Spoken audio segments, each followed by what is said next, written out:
Hi everybody, my name's Bridget, and the theory I chose today is the social learning theory. So a little about the social learning theory. Albert Bandura is one of the leading contributors to this theory, which states that actions are learned by watching others, similar to how many young children learn through imitation. Adolescents, especially those struggling with their identity, rely on watching peers and their actions to fit in. Bandura states that we are not just the product of our surroundings, but rather we also influence our surroundings. He also shows that oftentimes we do things because we have seen others do them and be rewarded for them.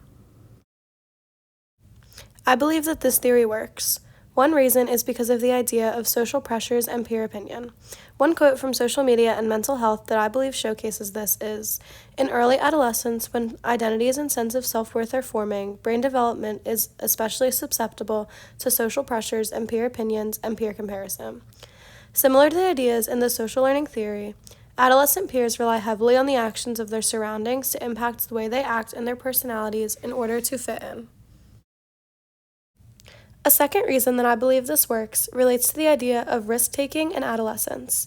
A quote I found from Puberty and Adolescence that supports this is, "However, research has shown that adolescents seem to give more weight to rewards, particularly social rewards, than adults do." This relates to the idea in the social learning theory that sometimes we do things because we have seen them pay off for others. Since adolescents place more weight on rewards, they are even more likely to follow this idea. From personal experience, I also resonate with this idea. I was the youngest of three with two older brothers. When I was younger, similar to a lot of young children, I based my actions and interests on the way that my older brothers and my parents acted, since I didn't have any young girl role models. Once I reached adolescence, I started to look towards my similar peers for influence in things like clothing. Similar to the social learning theory of being a product of our surroundings. Here are my sources, and thank you for listening.